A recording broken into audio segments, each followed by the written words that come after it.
কাৰ নিৰ্দেশত চলিব বিটিচি প্ৰশাসন বিপিএফৰ কোকৰাঝাৰ নে বিজেপিৰ দিছপুৰ ৰাজ্য চৰকাৰৰ বিস্ফোৰণ নিৰ্দেশনা পত্ৰ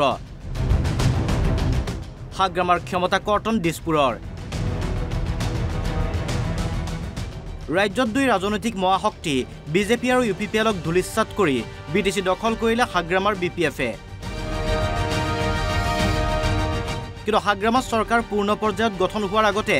যেন বিটিচি চৰকাৰৰ ক্ষমতা কৰ্তন কৰিলে দিছপুৰৰ বিজেপি চৰকাৰে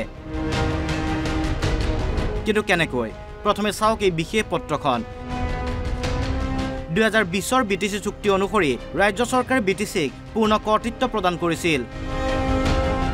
2021 27 জানুৱাৰীৰ নিৰ্দেশনা পত্ৰ অনুসৰি গৃহ আৰু বিত্ত বিভাগৰ বাহিৰে আন আটাইকেইটা বিভাগৰ ক্ষমতা প্ৰদান কৰিছিল বিটিচি চৰকাৰক পৰৱৰ্তী সময়ত 16টাকৈ বিভাগৰ ক্ষমতা জিলা আয়ুক্তক অৰ্পণ কৰিছিল যদিও ইয়াকে লৈ তীব্ৰ বিতৰ্কৰ সৃষ্টি হৈছিল আনকি প্ৰমোদ বড়ো চৰকাৰ বিজেপিৰ হাতৰ পুতলা এই ইছুৰে ভোটাৰৰ মাজত সোমাই বড়োমিজ জনতাৰ সমৰ্থন আদায় কৰি বিটিচি দখল কৰিবলৈ সক্ষম হৈছিল হাগ্ৰামা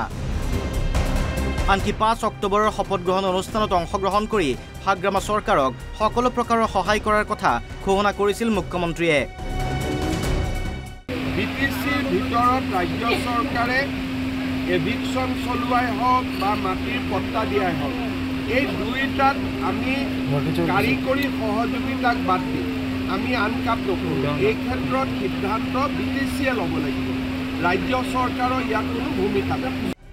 ইমানেই নহয় প্ৰমোদ বড়ো চৰকাৰত দিনত থকা জিলা আয়ুক্তৰ ক্ষমতা উঠাই লোৱাৰ কথা ঘোষণা কৰিছিল মুখ্যমন্ত্ৰীয়ে 16টা বিভাগ ডিচিসকলক কেইটামান বিভাগ চাব দিয়া হৈছিলে যোৱাকালি আমি ডিচিসকলক আমি অলৰেডি অৰ্ডাৰ দিছোঁ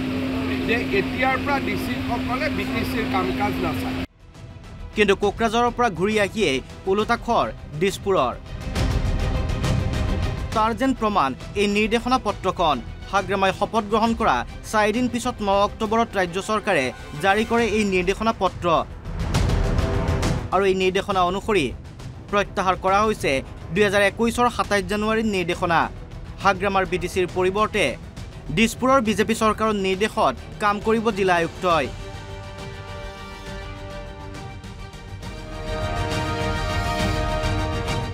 প্ৰত্যাহিতভাৱে দিছপুৰৰ এই নিৰ্দেশনাই ক্ষমতাহীন কৰিব হাগ্ৰামা চৰকাৰক কিন্তু কিয় এই সিদ্ধান্ত চৰকাৰৰ প্ৰমোদ বড়ো চৰকাৰৰ দৰে হোৱা দুৰ্নীতি ৰোধৰ কৌশল নে নিৰ্বাচনত হাগ্ৰামাৰ হাতত পৰাজয় হোৱাৰ পুতক বিজেপিৰ মানিবনে হাগ্ৰামাই দিছপুৰৰ এই নিৰ্দেশনা সকলো স্পষ্ট হ'ব অনাগত সময়ত ৰমেন কলিতা ৰিপৰ্ট অসম লাইভ 24